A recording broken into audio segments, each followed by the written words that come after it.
नमस्कार प्यारे दोस्तों, एक बार फिर से आप सभी लोगों का स्वागत है अपने साइंस दीवानी विद्याकुल यूट्यूब चैनल पर। एक बार फिर से मैं लेकर के आया हूं आप सभी के लिए एनसीईआरटी के फर्स्ट चैप्टर बोले तो सॉलिड स्टेट का वन शॉट वीडियो। आज की इस वीडियो के अंतर्गत हम सभी लोग अपने एग्जाम को ध्यान में रखते हुए आज सॉलिड स्टेट का हम क्या करेंगे, वन शॉट रिवीजन करेंगे और वो सारे कंटेंट डिस्कस करेंगे, वो सारे टॉपिक यहां पे हम पढ़ने वाले हैं जो एग्जाम के पॉइंट व्यू से ज्यादा इंपॉर्टेंट है और जहां से क्वेश्चन लगातार फ्रेम हुए हैं। तो प्यारे दोस्तों, आज की इस वीडियो के अंतर्गत आपको छोटे में, कहते हैं ना बेटा, गागर में सागर भरने वाला कॉन्सेप्ट मैं देने वाला हूं। मतलब अगर आपने इस वीडियो को देख लिया तो एग्जाम में आपको इस चैप्टर से आने वाला कोई भी क्वेश्चन छूटना नहीं है। तो चलिए शुरू करते हैं आज की इस वीडियो को। प्यारे दोस्तों, सबसे पहले चैप्टर का नाम है ठोस अवस्था। अगर मैं तुमसे कहूं ठोस क्या होता है तो आप सभी को पता है, ठोस जो होता है द्रव्य की एक अवस्था का नाम है।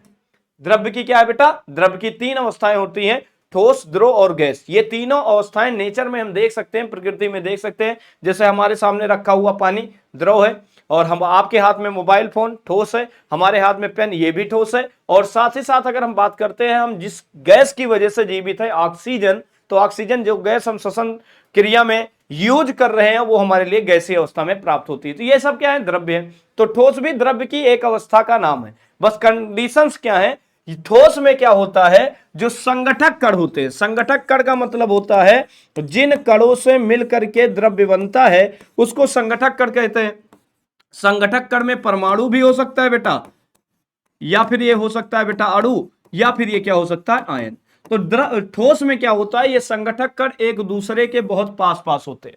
अब जब संगठक कण एक दूसरे के पास पास होंगे तो इनके बीच में जो आकर्षण बल कार्य करेगा, जिसको हम कहते हैं अंतरा आणविक आकर्षण बल। तो ठोसों में पास पास होने की वजह से संगठक कण के इनके बीच अंतरा आणविक आकर्षण बल सबसे अधिक होता है।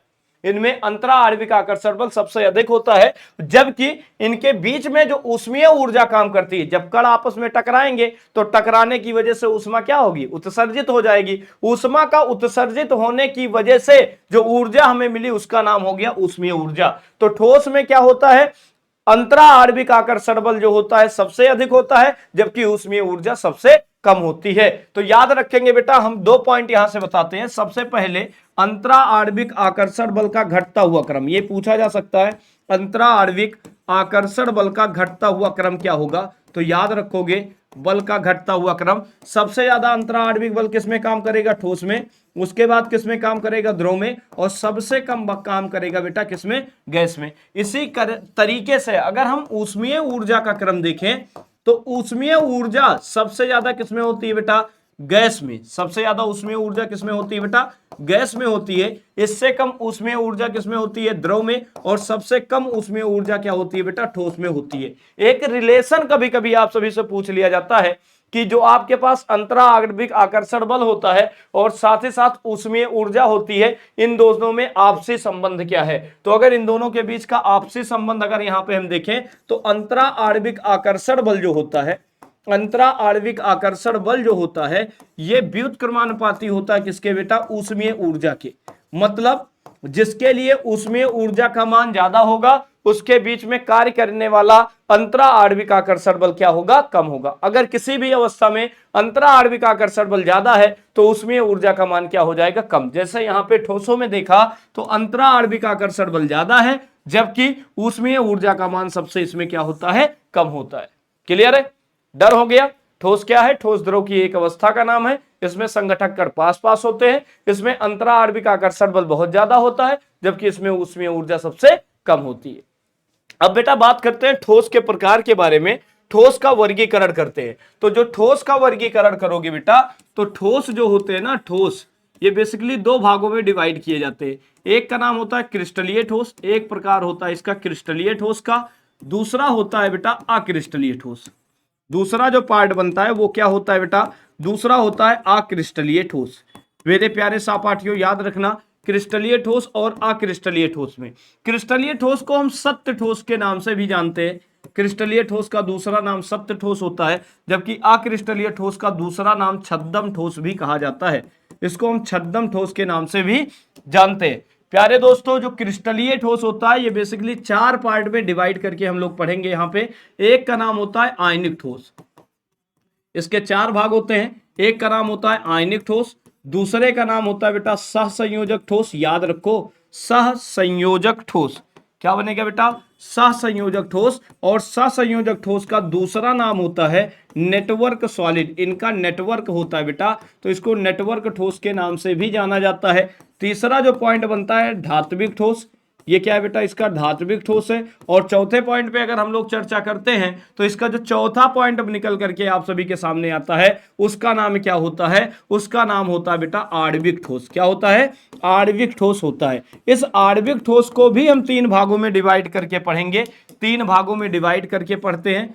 एक होता है ध्रुवीय आणविक ठोस, एक होता है ध्रुवीय आणविक ठोस, दूसरा क्या होता है बेटा? अध्रुवीय आणविक ठोस, और तीसरा जो पॉइंट बनता है उसका नाम है हाइड्रोजन बंधित आणविक ठोस। हाइड्रोजन बंधित आणविक ठोस, ये टोटल तीसरा टाइप का ठोस हो गया।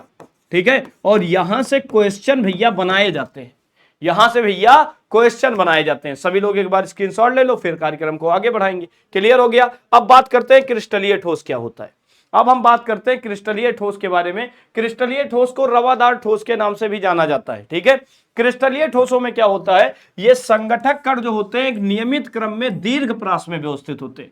मतलब अगर हम मान लेते हैं कि एक ठोस है जिसका निर्माण दो संगठक कणों से हुआ है, और ये संगठक कण क्या है बेटा? ए और बी।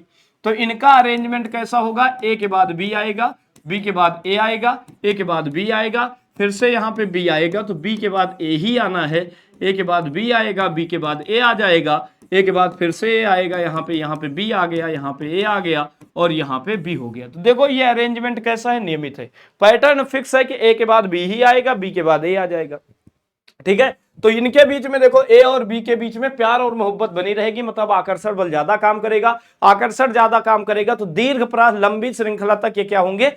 फैलते चले जाएंगे। ठीक है, तो याद रखोगे कि इसमें जो संगठक कण क्रिस्टलीय ठोस में होते हैं वो एक नियमित क्रम में व्यवस्थित होते हैं। और कहां तक व्यवस्थित होते हैं? दीर्घ प्रास तक व्यवस्थित होते हैं। दूसरे पॉइंट की बात करते हैं। अब इनमें अंतरा आणविक आकर्षण बल ज्यादा काम करता है। अंतरा आणविक आकर्षण बल ज्यादा काम करने की वजह से इनका गलनांक बहुत उच्च होता है, तीव्र होता है। ये एक निश्चित गलनांक पर ही ठोस से किसमें जाते हैं? द्रव अवस्था में कन्वर्ट होते हैं। ये विषम दैशिक प्रकृति के होते हैं। याद रखो, ये पॉइंट बहुत इंपॉर्टेंट है।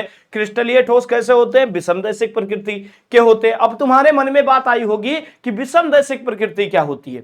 तो याद रखो, जब किसी भी ठोस में जो भौतिक राशियां होती हैं, भौतिक गुण होते हैं, जैसे भौतिक गुण में क्या? अपवर्तनांक, पृष्ठ तनाव, सान्यता, ये सब अगर अलग अलग दिशा में अलग अलग आती है तो ऐसी प्रकृति को हम विषमदैशिक प्रकृति बोलते हैं। तो भैया क्या होता है? क्रिस्टलीय ठोस विषमदैशिक प्रकृति के होते हैं क्योंकि प्रत्येक दिशा में इनके जो भौतिक गुण होते हैं वो अलग अलग होते हैं। भौतिक गुण का मतलब जैसे अपवर्तनांक, जैसे पृष्ठ तनाव, ठीक है, और जैसे आप सभी के लिए सान्यता, जैसे आप सभी के लिए क्या बेटा? सान्यता। ये सब गुण अलग अलग दिशा में क्या होंगे बेटा? अलग अलग होंगे, इसलिए ये विषमदैशिक प्रकृति दिखाएगा। देखो एग्जांपल, अब तुम कहोगे कैसे पता, कैसे मान ले कि हर एक दिशा में इनके भौतिक गुण अलग अलग होते हैं। तो याद रखो, जैसे मान लो ए और बी को अगर हम कंपेयर करें तो ए अलग परमाणु, बी दूसरा परमाणु। क्या दोनों परमाणु के भौतिक गुण आपस में समान हो सकते हैं? क्या ए और बी दोनों का अपवर्तनांक समान होगा? नहीं भाई, दोनों का अपवर्तनांक अलग अलग होगा।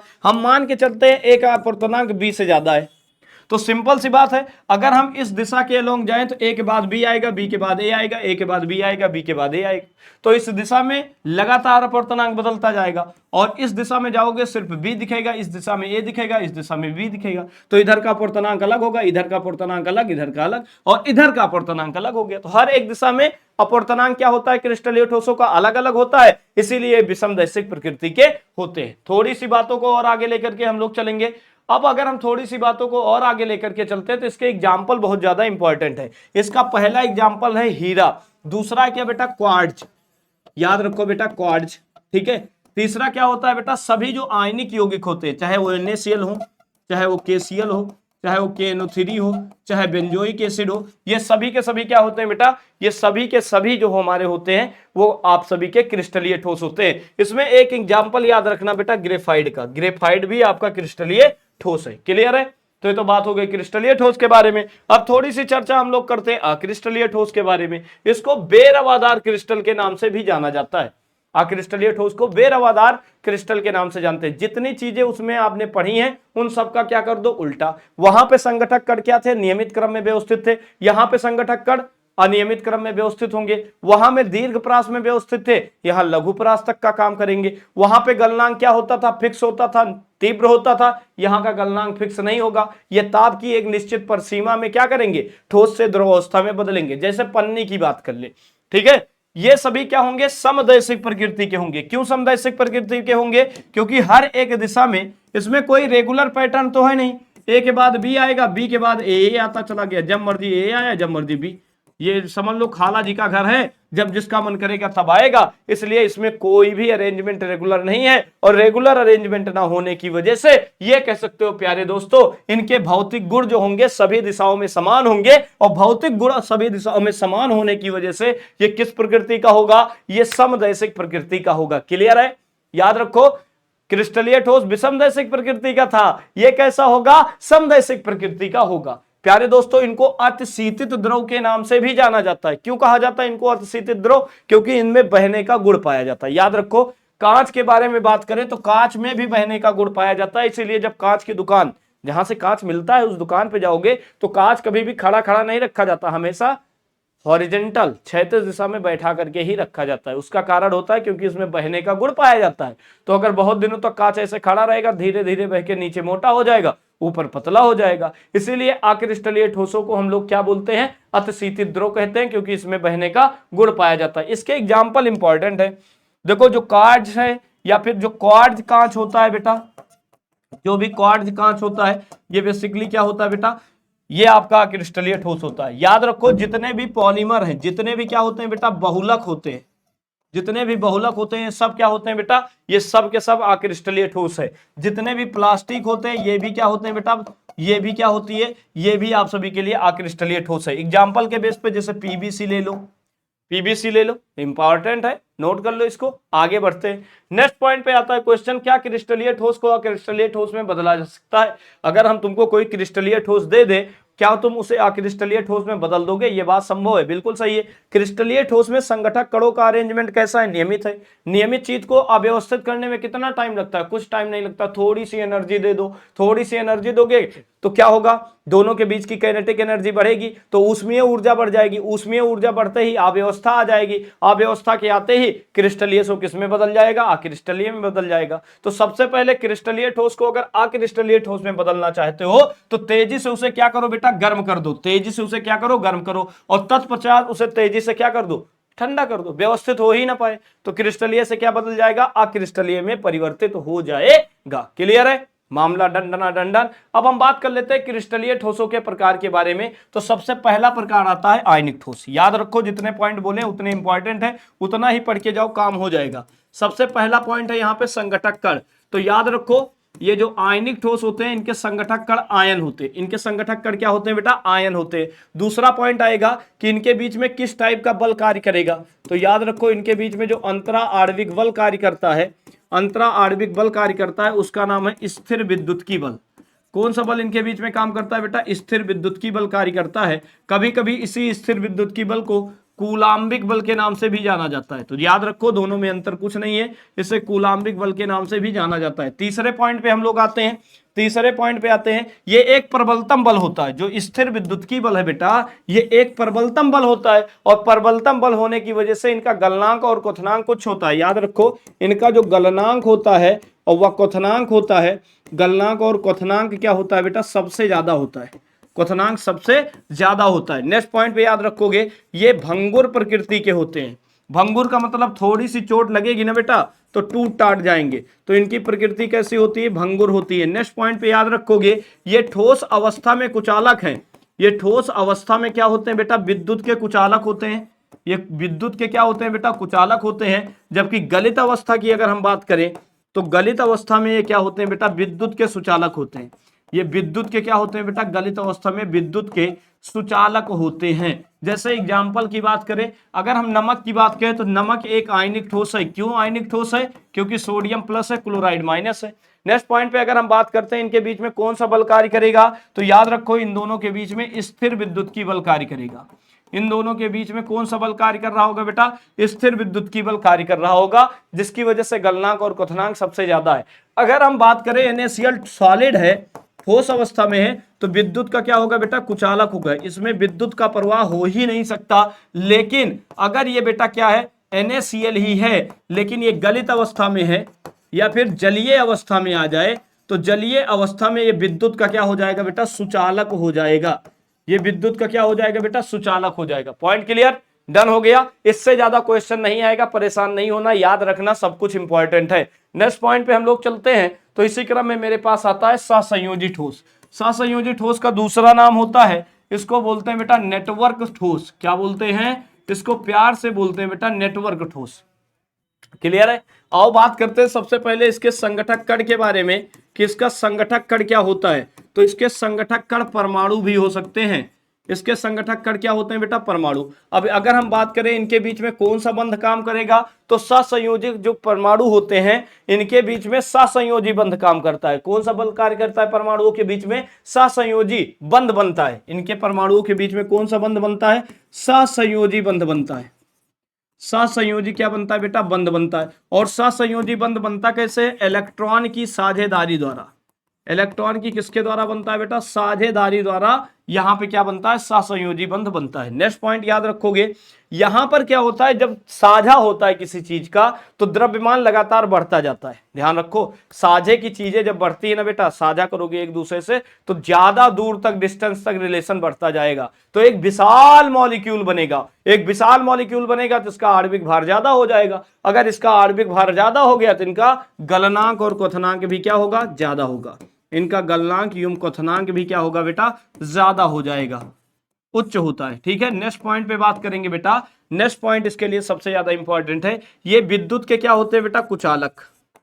ये विद्युत के क्या होते हैं बेटा? कुचालक होते हैं, इंसुलेटर की भांति कार्य करते हैं। नेक्स्ट पॉइंट याद रखोगे, नोट है, नोट बहुत इंपॉर्टेंट है। ग्रेफाइट विद्युत का सुचालक है। ग्रेफाइट सहसंयोजी ठोस है, लेकिन ये विद्युत का क्या होता है बेटा? सुचालक होता है। विद्युत का क्या होता है बेटा? सुचालक होता है। क्यों सुचालक होता है? संयोजी कोष में उपस्थित 2 इलेक्ट्रॉन की वजह से। संयोजी कोष के इलेक्ट्रॉन की वजह से ये विद्युत का क्या होता है? सुचालक। यहां से क्वेश्चन आपसे पूछा जाएगा इसके एग्जाम्पल, तो एग्जाम्पल में लिखना बेटा डायमंड, जो हीरा होता है सबसे कठोरतम पदार्थ माना जाता है, तो वो भी क्या है? सहसंयोजी ठोस है। ठीक है, नेक्स्ट पॉइंट पे बात करना बेटा ग्रेफाइट, जो कि इंपॉर्टेंट है। सिलिका कार्बाइड भी याद रखना बेटा, इसमें सिलिका कार्बाइड भी याद रखना। ठीक है, ये सब क्या होते हैं बेटा? ये सब विद्युत के सुचालक, मतलब ये सब जो होते हैं वो एक साथ संयोजी ठोस के एग्जाम्पल है। क्लियर है? मामला डन है सभी के लिए, किसी को कोई दिक्कत तो नहीं? आगे बढ़ते हैं बेटा, आगे बढ़ जाते हैं। नेक्स्ट पॉइंट पे आता है धात्विक ठोस। धात्विक ठोस क्या होते हैं? ध्यान रखो, धात्विक ठोस के जो संगठक कण होंगे, इसके जो संगठक कण होंगे वो क्या होंगे बेटा? धातुएं होंगी। इनके जो संगठक कण है वो क्या है बेटा? धातु है। धातु धातु में कौन से बंध बनते हैं? तो याद रखो, धातु धातु में हमेशा बनता है धात्विक बंध। कौन सा बंध बनता है बेटा? इनके बीच में बनता है धात्विक बंध। ठीक है, और धात्विक बंध जो होता है एक प्रबलतम बंध होता है। ये एक प्रबलतम बंध होता है, और प्रबलतम बंध होने की वजह से इसका गलनांक क्या होता है बेटा? उच्च होता है। इसका जो गलनांक है ये क्या होता है बेटा? ज्यादा होता है। ठीक है, नेक्स्ट पॉइंट पे अगर हम थोड़ी सी चर्चाओं को आगे बढ़ाएं, नेक्स्ट पॉइंट पे अगर हम बात करें, थोड़ी सी चर्चाओं को क्या कर रहे हैं? आगे बढ़ाएं, तो ये सब विद्युत के क्या होते हैं बेटा? सुचालक।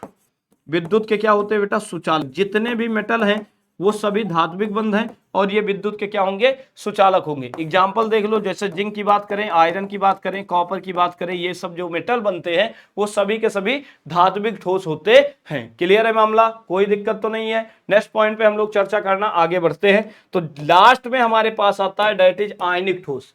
याद रखोगे बेटा, आयनिक ठोस में क्या होता है? यहां पर जो संगठक कण होते हैं, यहां के अगर हम संगठक कण की बात करें कि यहां पे संगठक कण क्या होता है, तो याद रखो यहां पे जो संगठक कण होते हैं ना, ये संगठक कण होते हैं बेटा क्या? अणु। इनके संगठक कण क्या होते हैं? अणु। अणु अणु एक दूसरे से किस बल द्वारा जुड़े होते हैं? तो याद रखेंगे इनके बीच में काम करता है लंदन बल। कौन सा बल कार्य करता है? लंदन बल कार्य करता है। और लंदन बल 3 प्रकार का होता ही है, ध्यान देना मेरी बात। ये होता है एक द्विध्रुवीय, इसके बीच में एक काम करता है द्विध्रुव। द्विध्रुव आकर्षण याद रखोगे, द्विध्रुव आकर्षण, जो कि काम करता है ध्रुवीय अणु में। ये किस में काम करता है बेटा? ध्रुवीय अणु में काम करता है।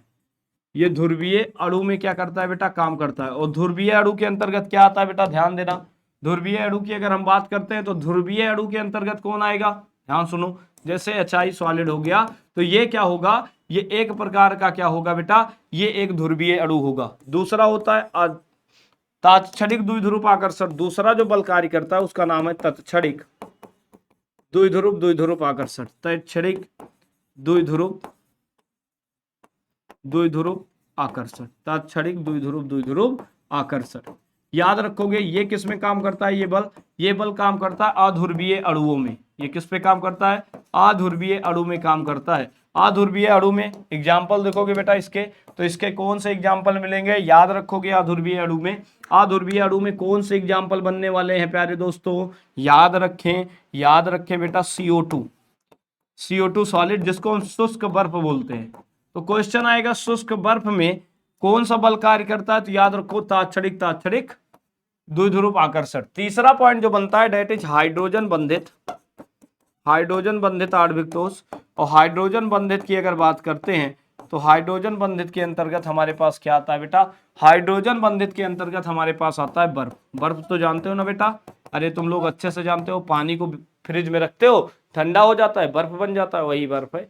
क्लियर है मामला? डन। आगे बढ़े, चलो। तो ये तो हो गई ठोस के बारे में चर्चा। ठोस होते क्या है, ठोस कितने प्रकार के होते हैं, क्रिस्टलीय अक्रिस्टलीय में क्या अंतर है, क्रिस्टलीय ठोसों कितने प्रकार के होते हैं, ठीक है, उसमें विभिन्न प्रकार के ठोसों का हमने अध्ययन किया।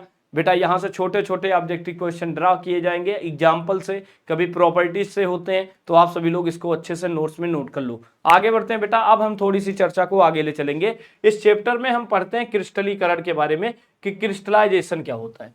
तो अगर हम क्रिस्टल की बात करते हैं तो क्रिस्टल फॉर्मेशन की जो प्रक्रिया है, क्रिस्टल का जो निर्माण है, इसमें दो टर्म यूज होते हैं। कौन कौन से टर्म है याद रखेंगे? सबसे पहला टर्म आता है क्रिस्टल जालक के बारे में।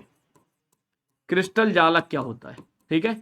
दूसरा टर्म यहाँ पे आता है इकाई सेल। क्वेश्चन जबरदस्त यहाँ से पूछे जाते हैं इकाई सेल से। तो हम प्यारे दोस्तों यहाँ पे हम चर्चा को थोड़ी सी आगे लेकर के चलेंगे, लेकिन उससे पहले थोड़ी सी बात समझेंगे घन के बारे में कि घन क्या होता है। थोड़ी सी हम चर्चा किसके बारे में करेंगे? घन। अब तुम कहोगे घन क्यों पढ़ा रहे हो सर? कारण है बेटा, पढ़ा रहे हैं। अगर हम घन की बात करते हैं तो ये मेरे पास एक क्या हो गया? घन हो गया। घन किसे कहते हैं बेटा? एक ऐसी त्रिविमीय ज्यामिति जिसमें सभी भुजाएं आपस में बराबर हो। सभी भुजाएं क्या होती हैं? आपस में बराबर होती हैं। तो याद रखो इसको हम बोलते हैं एक्स एक्सिस। त्रिविमीय ज्यामिति है तो तीन अक्ष होंगे, एक्स अक्ष, वाई अक्ष, और ये क्या बन गया बेटा? इसका जेड अक्ष। अब देखो इन सभी अक्षों की जो लंबाइयां होंगी, भुजाओं की जो लंबाइयां होंगी, इसमें सभी भुजाएं आपस में इक्वल लंबाई की होंगी, और लंबाई हम कितना मानेंगे? ए। तो एक्स बराबर वाई बराबर क्या बोलेंगे? जेड। ध्यान से सुनेंगे, x और y के बीच में जो एंगल बनता है ना बेटा, x और y के बीच में जो एंगल बनता है उसको अल्फा से रिप्रेजेंट करते हैं। y और z के बीच में जो बनता है उसे बीटा से, और इसके बीच के एंगल को गामा से रिप्रेजेंट किया जाता है। तो ये जो अल्फा, बीटा और गामा होता है, इसको हम लोग कहते हैं अंतरावकाशीय कोण। क्या कहते हैं बेटा? अंतरावकाशीय कोण। अंतरावकाशीय क्या बोलते हैं बेटा? कोण बोलते हैं। तो घन के केस में जो अंतरावकाशीय कोण होते हैं, दैट इज अल्फा, बीटा और गामा, इसकी वैल्यू कितनी होती है बेटा? 90 डिग्री की होती है, ठीक है। तो याद रखोगे घन एक त्रिविमीय संरचना होती है जिसमें सभी भुजाएं आपस में इक्वल होती हैं, और अंतरावकाशीय कोण भी कितने होते हैं? 90 डिग्री के होते हैं। क्लियर है? यही जो भुजा की लंबाई है, यही जो भुजा की लंबाई होती है, भुजा की क्या है बेटा? लंबाई है, और अंतरावकाशीय कोण है जिनको हम अल्फा, बीटा और गामा कहते हैं, यही कहलाते हैं बेटा, यही कहलाते हैं लैटिस पैरामीटर, जालक के परिमाप। लैटिस पैरामीटर के नाम से यही दोनों चीजें जाने जाते हैं, और यही दोनों डिसाइड करते हैं किसी भी क्रिस्टल की संरचना। यही ही डिसाइड करते हैं किसी भी क्रिस्टल की क्या बेटा? संरचना। यही डिसाइड करते हैं किसी भी क्रिस्टल की संरचना। अगर अल्फा, बीटा और गामा में थोड़ा सा चेंज करें, या ए, बी और सी में चेंज कर देते हैं, तो स्ट्रक्चर बदल जाता है, वो घन नहीं रहता, ठीक है। तो ये डिसाइड करते हैं। अगर हम घन के बारे में चर्चा करें तो घन का निर्माण हुआ है 8 कोनों से। घर में कितने कोने होते हैं बेटा? 8। तो गिन लो, 1 कोना, 2 कोना, 3 कोना, 4 कोना, 5 कोना, 6 कोना, 7 कोना, 8 कोना। अगर हम बेटा भुजा की बात करें तो यहाँ पे जो टोटल भुजाएं होती हैं, याद रखोगे घर में टोटल भुजाओं की संख्या होती है 12, ठीक है, 1 भुजा, 2 भुजा, 3 भुजा, 4 भुजा, 5 भुजा, 6 भुजा, 7 भुजा, 8 भुजा, 9 भुजा, 10 भुजा, 11 भुजा, 12 भुजा, 12 भुजाएं हो जाएंगी। अगर हम तुमसे पूछे केंद्र कितना होता है, तो दुनिया में हर जगह केंद्र केवल एक होता है। जंगल का शेर केवल एक ही होता है, तो केंद्र भी भैया एक ही होता है। अगर हम यहाँ पे फलक की बात करते हैं, तो फलक क्या होता है बेटा, जैसे मान लो जिस कमरे में आप बैठे हो वो फलक, वो क्या है, घन है। तो फलक का मतलब दीवार। देख लो उस कमरे में कितनी सतह है, सतह का मतलब कितनी दीवारों से एक कमरा बना है, वही इसकी क्या हो जाएगी, फलक। तो एक कमरा, कमरे की एक दीवार आगे होगी, एक पीछे होगी 2, एक दाएं होगी, एक बाएं होगी 4, एक ऊपर होगी और एक नीचे होगी। टोटल कितने हो गए बेटा, टोटल यहाँ पे आप देखोगे तो फलक हो गए 6। अब यहां से छोटा सा क्वेश्चन ये आता है कि अगर हम एक परमाणु, यहां पे एक टर्म यूज किया जाएगा जालक बिंदु, याद रखो, नोट है, यहां पे एक टर्म यूज किया जाता है जालक बिंदु। जालक बिंदु का मतलब सामान्यतः किससे, संगठक कण से ही। जालक बिंदु का सामान्यतः मतलब किससे होता है बेटा, संगठक कण से ही होता है। और संगठक कण में वही परमाणु, अणु या फिर क्या बेटा, आयन। परमाणु, अणु या फिर क्या होता है बेटा, इसमें आयन होता है। याद रखोगे मेरी बात, क्लियर है, चलो हाँ ठीक है। तो यहां पे जो जालक बिंदु होते हैं, अगर हम मान लो कोने पर कोई भी परमाणु रखते हैं या संगठक कण या जालक बिंदु रखते हैं, ये टोटल 8 एकक कोष्ठिकाओं को टच करेगा। अभी समझ लो ये कितने एकक कोष्ठिकाओं को टच करता है, इसके द्वारा 8 एकक कोष्ठिका बनती है। एकक कोष्ठिका बनती, एकक कोष्ठिका मतलब इकाई सेल, मतलब एक इकाई सेल में इसका कितना योगदान होता है बेटा, 1/8 भाग का योगदान होता है। मतलब अगर एक परमाणु से 8 चीजें बन रही हैं, तो एक में उसका योगदान कितना, 1/8। उसी तरीके से अगर कोई भी परमाणु भुजा पर रखा होता है, तो इससे 4 एकक कोष्ठिका बनती है। याद रखो, इससे कितनी एकक कोष्ठिका बनेगी बेटा, 4 बनेगी। और एक एकक कोष्ठिका में इसका योगदान कितना होगा, 1/4 भाग का होगा। इसी तरीके से अगर केंद्र पर उपस्थित है, तो एक ही एकक कोष्ठिका को टच करेगा, एकक कोष्ठिका को टच करेगा, इसलिए इसका योगदान 100% बोले तो 1 होगा। अगर कोई परमाणु फलक पर उपस्थित है, तो इसके द्वारा, फलक पर उपस्थित एक परमाणु द्वारा 2 एकक कोष्ठिकाएं बनती है, 2 एकक कोष्ठिकाएं बनती हैं। और 2 एकक कोष्ठिका बनने की वजह से एक का योगदान, एक एकक कोष्ठिका में इसका कितना योगदान रहेगा या कितना भाग रहेगा, 1/2 भाग रहेगा।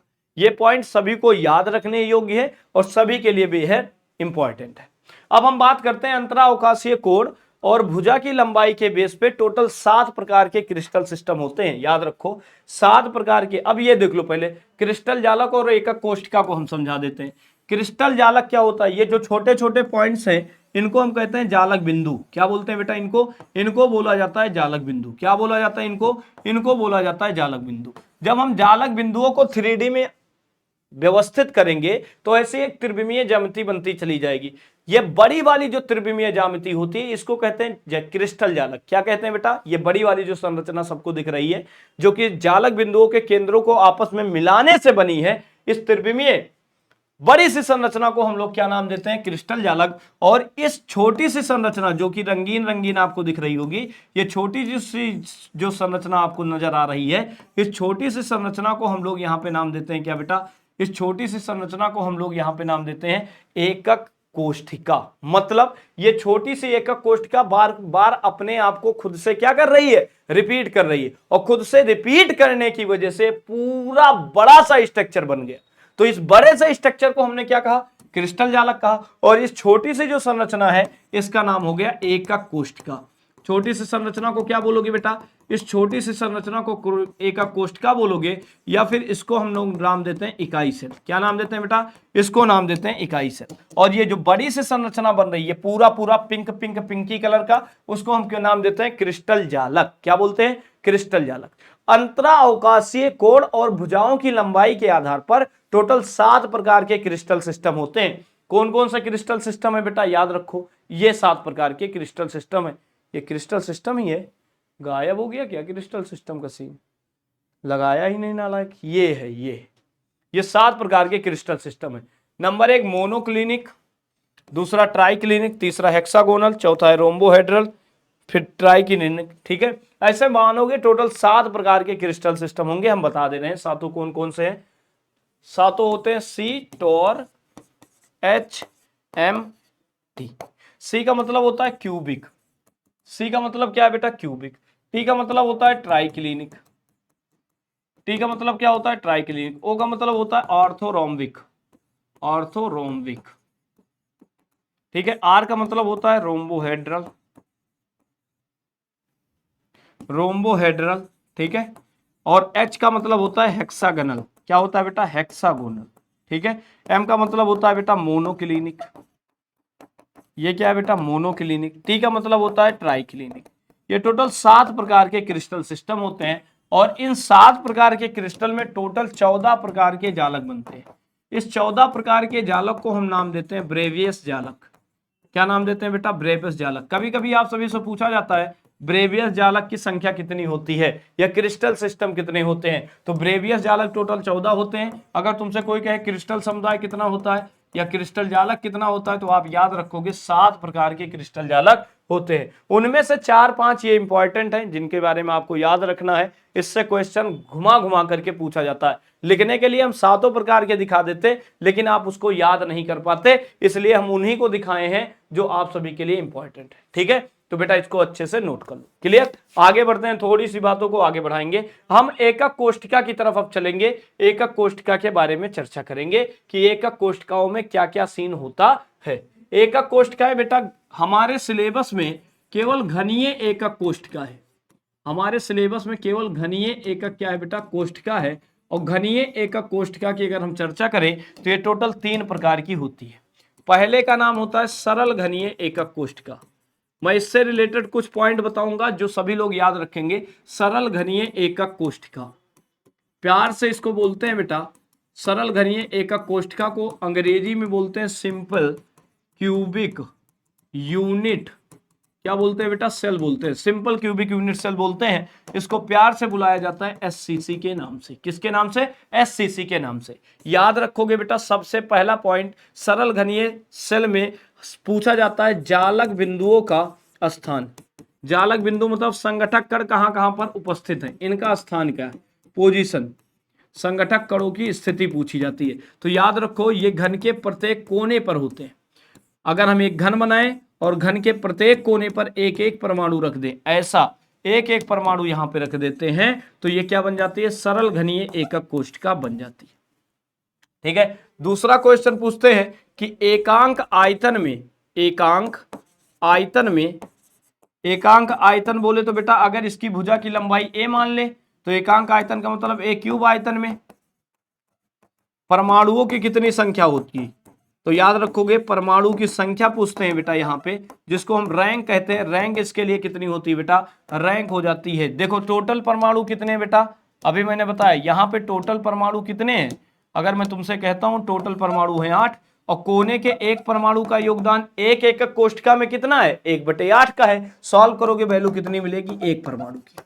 तो अगर आप देखोगे यहाँ पे तो जो आप सभी के पास सरल घनीय एकक कोष्ठिका है, इसके लिए जो रैंक ऑफ यूनिट सेल आती है वो कितनी होती है, 1 होती है। नेक्स्ट क्वेश्चन याद रखोगे, इसमें पूछते हैं इसकी समन्वय संख्या कितनी है, मतलब एक परमाणु कितने अन्य परमाणुओं को टच करता है, समन्वय संख्या पूछा जाता है, या इसी को हम नाम देते हैं उपसंयोजन संख्या। तो याद रखोगे उपसंयोजन संख्या, या फिर पूछा जाता है निकटवर्ती परमाणुओं की संख्या। कभी कभी डायरेक्ट यही पूछते हैं निकटवर्ती परमाणु की संख्या। तो अगर निकटवर्ती परमाणु की संख्या पूछेंगे तो यहां पे कितनी होती है, 6 होती है। नेक्स्ट पॉइंट याद रखना, कितनी होती है बेटा, 6 होती है। नेक्स्ट पॉइंट पे आ जाओ। नेक्स्ट पॉइंट की तरफ अगर हम चलते हैं तो 3 पॉइंट तो क्लियर हो गया। नेक्स्ट पॉइंट पे आते हैं त्रिज्या कितनी होती है। तो अगर यहाँ पे हम परमाणु त्रिज्या निकालते हैं तो यहाँ पे जो परमाणु त्रिज्या होती है R बराबर आती है a/2 मात्रक, a/2 मात्रक आती है। ठीक है, याद रखोगे। नेक्स्ट पॉइंट पे यहां पे पूछते हैं संकुलन प्रभाज कि परमाणुओं द्वारा सरल घनीय एकक कोष्ठिका में कितना भाग परमाणुओं द्वारा घेरा गया है, कितना आयतन परमाणुओं द्वारा घेरा गया है, उसे कहते हैं संकुलन प्रभाज। संकुलन क्या बोलते हैं बेटा, प्रभाज। और संकुलन प्रभाज आता है 52.4% का। अगर मैं रिक्ति की प्रतिशत, अगर इतना भाग भरा है तो खाली कितना है, खाली वाले को बोलते हैं रिक्ति प्रतिशत। और यहां पे जो रिक्ति प्रतिशत आता है वो आता है बेटा कितना, ये रिक्ति प्रतिशत आप सभी के लिए आते हैं 47.6%। ठीक है, कहां पे बेटा, 47.6% होता है। नोट कर लो, यही क्वेश्चन आप सभी से पूछा जाएगा। नेक्स्ट क्वेश्चन पे हम लोग चलते हैं। सरल घनीय एकक कोष्ठिका के बाद आता है अंतः केंद्रित घनीय एकक कोष्ठिका। अंतः केंद्रित, अंतरा केंद्रीय घनीय एकक कोष्ठिका, घनीय एकक क्या बेटा कोष्ठिका, इसको हम बोलते हैं बेटा बीसीसी। क्या बोलते हैं बेटा इसको प्यार से? बीसीसी। अगर हम बीसीसी के बारे में बात करें तो यहां पे जो परमाणु होते हैं, यहां पर जो परमाणु होता है वो उपस्थित होता है प्रत्येक कोने पर। प्रत्येक कहां पे बेटा? कोने पर, घन के प्रत्येक कोनों पर होता है। और साथ ही साथ एक परमाणु कहां पर उपस्थित होता है? केंद्र पर उपस्थित होता है। अगर एकांक आयतन की बात करें तो एकांक आयतन में यहां पे परमाणु कितने होते हैं? एकांक आयतन में परमाणु की अगर हम संख्या निकालें बेटा तो परमाणु की जो संख्या मिलती है एकांक आयतन में, यहां पे जो परमाणु की संख्या मिलती है वो कितनी होती है बेटा? 2। याद रखोगे। अगर तुमसे पूछा जाए इसकी उपसा संयोजन संख्या कितनी होती है, जल्दी जल्दी लिखते चलो हमारे साथ। इसकी जो उपसा संयोजन संख्या होती है बेटा ये टोटल होती है 8। अगर निकटवर्ती परमाणु पूछे तो भी बेटा कितनी होगी? 8 ही होगी। तो भी कितनी होगी बेटा? 8 ही होगी। क्लियर है? आगे बढ़ते बेटा, नेक्स्ट पॉइंट पे हम चर्चा करते हैं। इससे पूछा जाता है परमाणु त्रिज्या। आपसे पूछेगा यहां पर इसकी परमाणु त्रिज्या कितनी है, तो याद रखो इसकी परमाणु त्रिज्या आती है a√3/4 वर्ग मात्रक। ठीक है, जो भी है मात्रक लिख लेना। नेक्स्ट पॉइंट पे अगर हम बात करेंगे संकुलन प्रभाज कितना भाग भरा है, तो संकुलन प्रभाज अगर आप देखोगे तो परमाणुओं द्वारा घेरा गया आयतन कितना होता है? 68%। तो पूछेंगे खाली कितना है, तो रिक्ति प्रतिशत उसे कहते हैं। और रिक्ति प्रतिशत जो यहां से निकल के आती है वो टोटल होती है 32%। कितनी होती है बेटा? 32% होती है। अगर मैं इसके स्ट्रक्चर की चर्चा करूं तो यहां पर ये घन बनाया और इस घन के प्रत्येक कोने पर एक एक परमाणु बैठाया।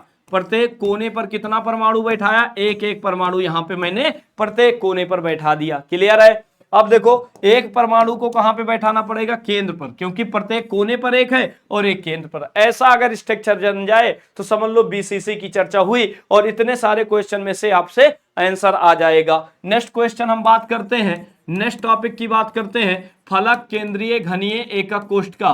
फलक केंद्रीय घनीय एकक कोष्ठिका के बारे में चर्चा होगी। फलक केंद्रित घनीय एकक कोष्ठिका के बारे में चर्चा होगी, जिसको हम प्यार से बोलते हैं बेटा एफसीसी।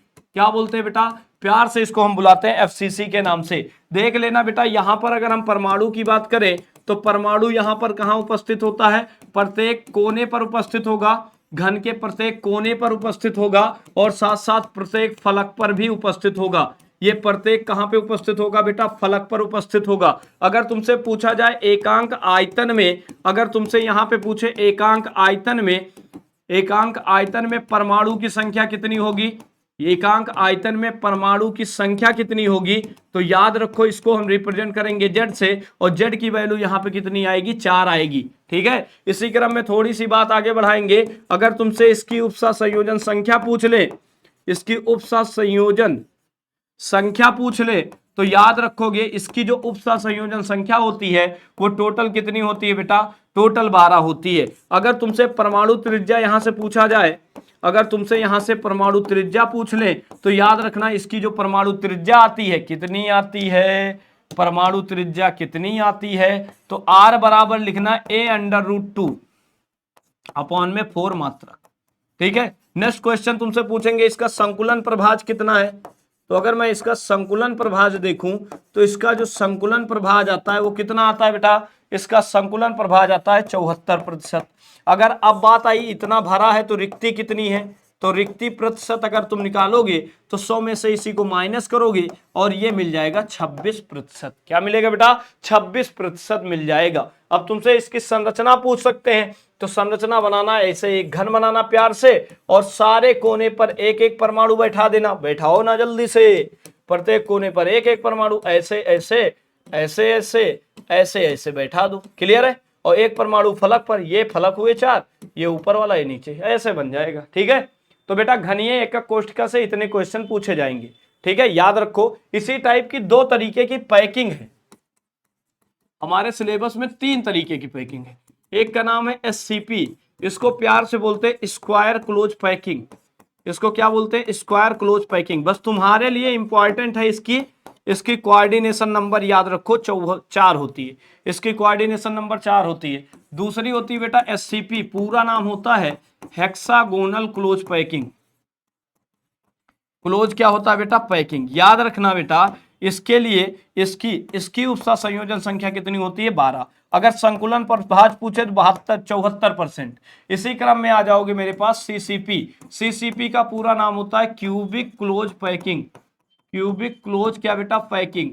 अगर हम क्यूबिक क्लोज पैकिंग की बात करते हैं तो इसकी उपसा संयोजन संख्या होती है 12। अगर मैं इसमें बात करता हूं कि इसकी पैकिंग एफिशिएंसी कितनी होती है तो याद रखना बेटा 74। अच्छा कभी कभी पूछ लेते हैं रैंक बोले तो जेड स्क्वायर क्लोज पैकिंग के लिए जेड की वैल्यू कितनी होगी बेटा 1 होगी। 1/4 प्लस 1/4 प्लस 1/4। इसको सॉल्व करोगे तो इसमें कितना आएगा बेटा 4 और इसमें भी कितना आएगा 4। याद रख लेना बेटा, क्वेश्चन झक्कास तरीके से यहां से पूछा जाता है। ठीक है, तो आज की वीडियो में इतनी ही चर्चा करेंगे, आने वाले नेक्स्ट सेशन में हम इसके आगे बात करेंगे। तब तक के लिए जय हिंद, नमस्कार। लगातार पढ़ते रहिए, आगे बढ़ते रहिए, मिलेंगे नेक्स्ट वीडियो में। Bye, take care.